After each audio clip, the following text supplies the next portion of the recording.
नेकपा एमाले गम्भीरतापूर्वक आत्मसमीक्षा नगरेका कारण तत्काल सहकार्यको सम्भावना छैन। माओवादी नेता देव गुरुङको भनाई। 4 वर्षमा 6 वटा भ्रमण, चिनिया उच्च अधिकारीको चासो के को लागि? चिनिया कम्युनिस्ट पार्टीका विदेश विभाग प्रमुखको टोली नेपालमा भित्रियो। एकाएक सत्तारूढ गठबन्धनमा बज्यो खतराको घण्टी, देउबाको होस उड्यो। माओवादी र नेकपा एमालेलाई मिलाउन विदेश प्रमुखको नेपाल आयो टोली। ओली र प्रचण्डलाई मिलाउने अन्तिम कसरत सुरु। निर्वाचन नजिकै जाँदा चिनिया विदेश प्रमुखको नेपाल भ्रमणले राजनीतिमा तरङ्ग। नेकपा एमाले अध्यक्ष केपी शर्मा ओलीले गरे वाम एकताको लागि ढोका खुला। प्रचण्डलाई चिनिया कम्युनिस्ट पार्टीका विदेश विभाग प्रमुखले सोमबार मात्रै भेट्ने। सबैभन्दा पहिले राष्ट्रपतिलाई भेट्ने कार्यक्रम।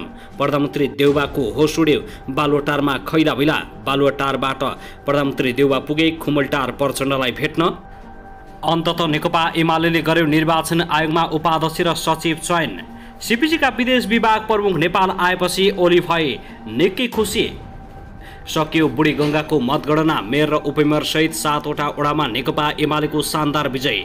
भारी वर्षाका कारण जलमग्न बन्यो विराटनगर। विपर व्यवस्थापन नचुकौं। वैशाख यता विवादजन्य घटनाबाट 118 जनाको मृत्यु। बर्खा लागिसके सुस्तायो मेलम्चीको व्यापार। मेलम्चीमा बाढी आउन सक्ने, सतर्क रहन आग्रह। श्रीलङ्का निकै चरम सङ्कटमा। राष्ट्रपति निवासमा छिरेका प्रदर्शनकारीले देखाए अनौठो व्यवहार। श्रीलङ्का सङ्कटका कारण भारतमा शरणार्थी समस्या छैन। राष्ट्रपति र प्रधानमन्त्रीले सत्ता छोड्ने भएपछि श्रीलङ्काली जनताले मनाए खुसी।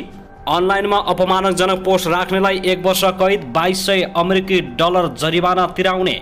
जापानी प्रधानमन्त्रीको हत्या गरिएपछि चीन र दक्षिण कोरियामा मनाइयो खुसियाली। सिन्जो आबेको निधनमा शोक व्यक्त गर्न अमेरिकी विदेश मन्त्री जापान प्रस्थान।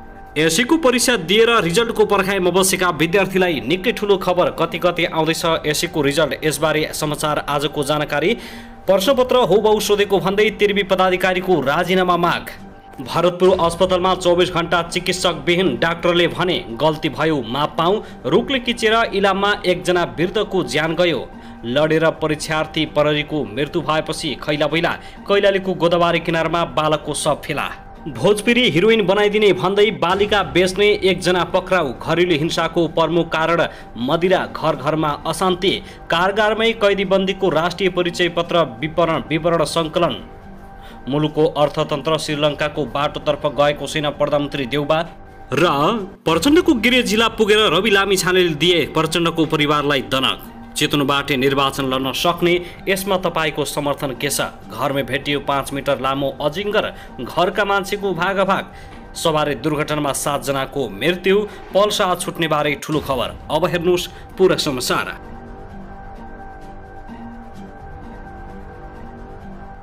दर्शकबिन नमस्कार। युट्युब च्यानल नेपाली खबर मिडियामा तपाईँहरूलाई हार्दिक स्वागत छ। यदि हाम्रो च्यानललाई अहिलेसम्म सब्सक्राइब गर्नुभएको छैन भने सब्सक्राइब गरी नजिक रहेको बेल आइकनलाई दबाई हामीसँग जोडिनुहोला। दर्शकबिन फेरि पनि हामी तपाईँहरूमाझ निकै महत्त्वपूर्ण खबरका साथ उपस्थित भइसकेका छौँ। यो भिडियोलाई अन्तिमसम्म हेरी हामीले साथ दिनुहोला। दर्शकबिन हाम्रो मेहनतको लागि एउटा सानो लाइक गर्न भनी नभुल्नुहोला। कहाँदेखि हेर्दै हुनुहुन्छ, के भन्न चाहनुहुन्छ, तपाईँको मनमा लागेका प्रतिक्रिया अवश्य पनि कमेन्ट बक्समा छोड्न नभुल्नुहोला। दर्शक के तपाईँ हाम्रो च्यानलमा नियमित श्रोता हुनुहुन्छ? यदि नियमित हुनुहुन्छ भने तल कमेन्ट बक्समा नियमित अथवा रेगुलर लेख्नुहोस्। यदि तपाईँ नयाँ हुनुहुन्छ भने सब्सक्राइब गरी जोडिनुहोस्, ताकि नयाँ अपडेटका साथ हामी तपाईँहरूमाझ दैनिक रूपमा उपस्थित हुने गर्दछौँ। हाम्रा अपडेटहरू तपाईँहरूलाई के कस्तो लागिरहेको छ, सल्लाह सुझाव प्रतिक्रिया अवश्य पनि छोड्नुहोला।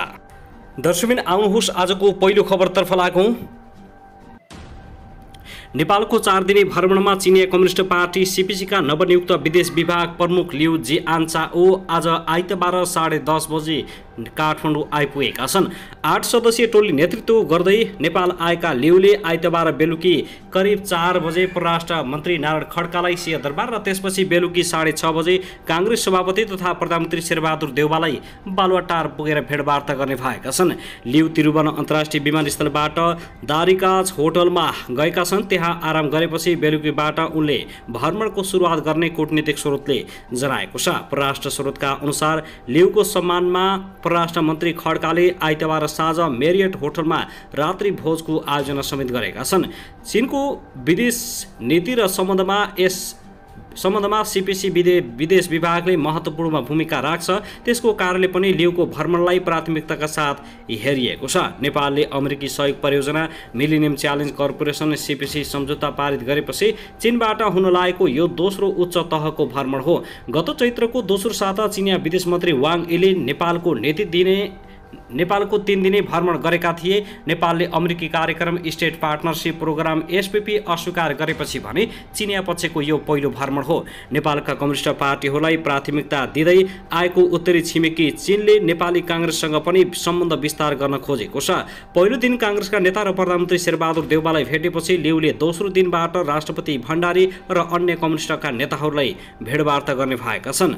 विभाग प्रमुख लिऊ र उपप्रमुख चेन झौ केही दिन अघि माओवादी एमाले र कांग्रेसका नेताहरूसँग बेजिङबाट भर्चुअल सम्बोधन गरेका थिए।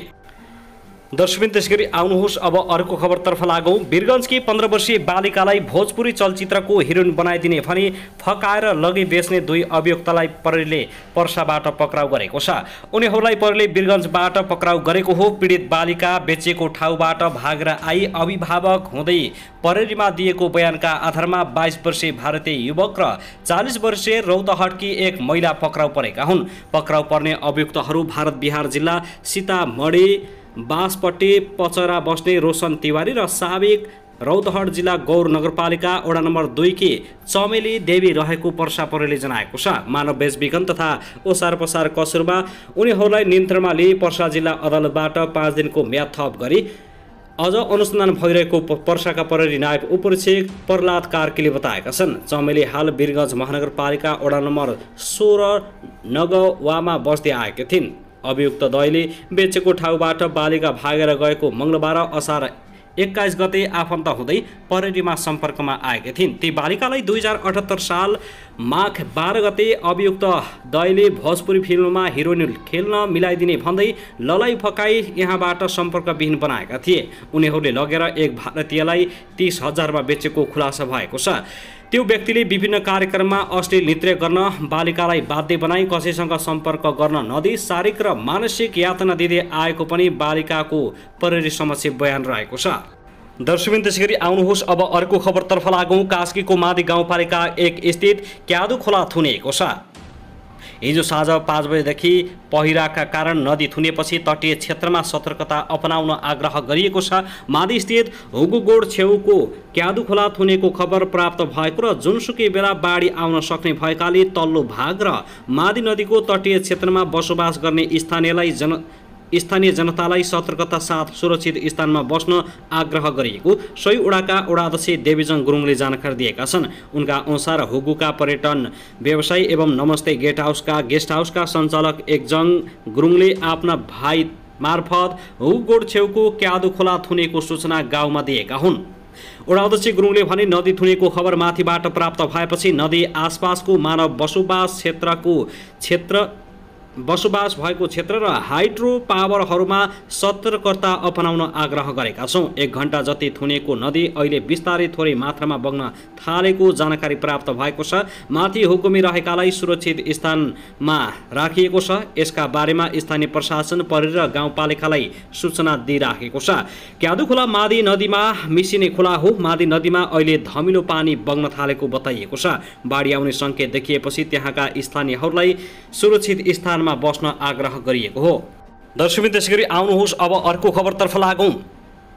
शेरबहादुर देउवालाई प्रधानमन्त्रीमा समर्थन गरेकाहरूको दललाई समर्थन फिर्ता गर्न लगाउने र विपक्षीमा बहुमत प्रतिनिधि सभा सदस्य संख्या पुर्याएर अगाडि बढ्ने खेलहरू भित्रभित्रै चल्न थालेको छ। विशेष गरी नेकपा एमाले यस्तो प्रयास थालेको बुझिएको छ। देउवालाई अहिले बहुमत सांसदको समर्थन छ। जसपा र नेकपा यसमध्ये एक दलले समर्थन फिर्ता लिए मात्र पनि सरकार अल्पमतमा पर्न सक्छ। यी दुवै दल फुटेर बन्ने समूह देउवा विरुद्ध उभिए पनि अल्पमतमा पर्छ। जसपा र नेकपा यस दुवै फुटको खतरामा परेका छन्। नेकपा एमालेको 91 सांसद छ। विश्वस्त स्रोतका अनुसार देउवा विरुद्ध बहुमत सांसद जुटाउने प्रयासमा एउटा समूह नै लागि परेको छ। 7 देखि 10 सांसद नपुगेर कुरा मिल्न सकेको छैन।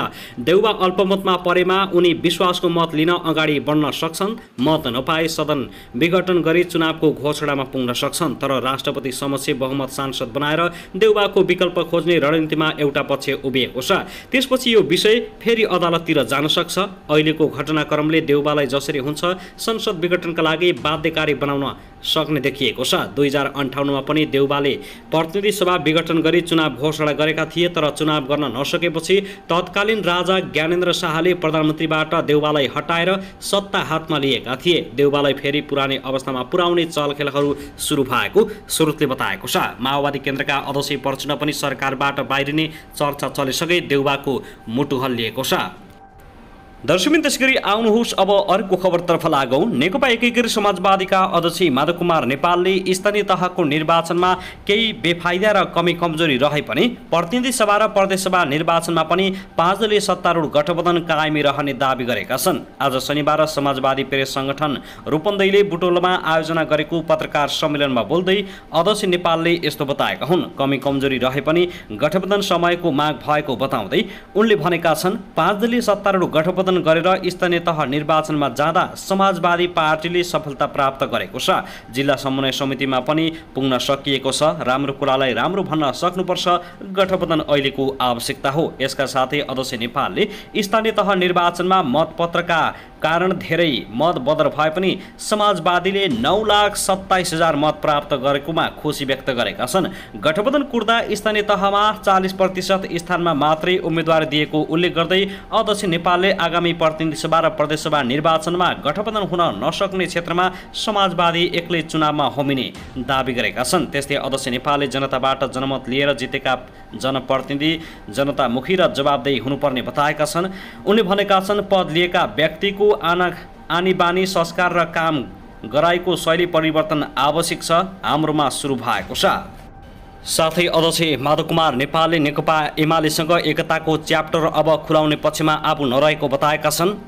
नेता नेपालले एमालेसँग एकताको च्याप्टर नखुलेको अवस्थामा बन्द भन्ने प्रश्न नै उठाउनु पर्दैन भन्दै उनी आक्रोशित भएका छन्। नेकपा एमालेसँग एकताको च्याप्टर खुल्दै नखुली बन्द रहेको र पार्टीमा जुन कारणले विद्रोह भएको थियो त्यसको औचित्य पुष्टि भएको पनि नेपालले दावी गरेका छन्। नेता नेपालले राजनीतिमा स्थायी मित्र र स्थायी शत्रु नहुने भएकाले संविधानको रक्षाका लागि 5 दलीय गठबन्धन गर्नुपरेको बताएका छन्। नेकपा माओवादी केन्द्रसँग एकता गरेर प्रचण्ड अध्यक्ष र माधव कुमार नेपाल प्रधानमन्त्री बनाउने भन्ने समाचार सत्य नभएको उनको भनाइ छ। वाम पार्टीले नै राष्ट्रलाई निकास दिन सक्छन् भनेर कम्युनिस्ट पार्टीहरूमा एकताको सम्भावनाबारे छलफल गरिरहे पनि पद र प्रतिष्ठाका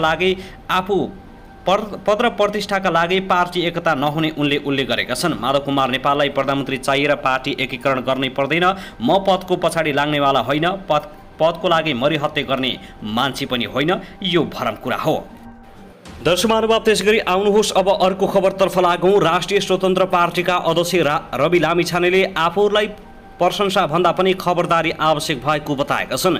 चितवन जिल्ला फेलालाई सम्बोधन गर्दै उनले जनताको समस्या समाधान गर्न प्रतिबद्ध भएर लाग्नुपर्ने बताएका हुन्। सञ्चारकर्मीको रूपमा 5-6 वर्ष काम गर्दा मैले जनताको समस्या बुझेको छु। तपाईहरू समस्या मैले बुदागत रूपमा राखेको पनि छु, त्यो तपाईहरूले सुरक्षित राख्नुहोला। साथीहरूलाई अनावश्यक रूपमा ताली नबजाइदिनु होला। हामीलाई जोगाउन हामीले गलत काम गर्दा वाह भन्नुभयो भने तपाईको सदस्यता खारेज गर्नेछौँ। उनले भने, हामीलाई खबरदारी आवश्यकता छ।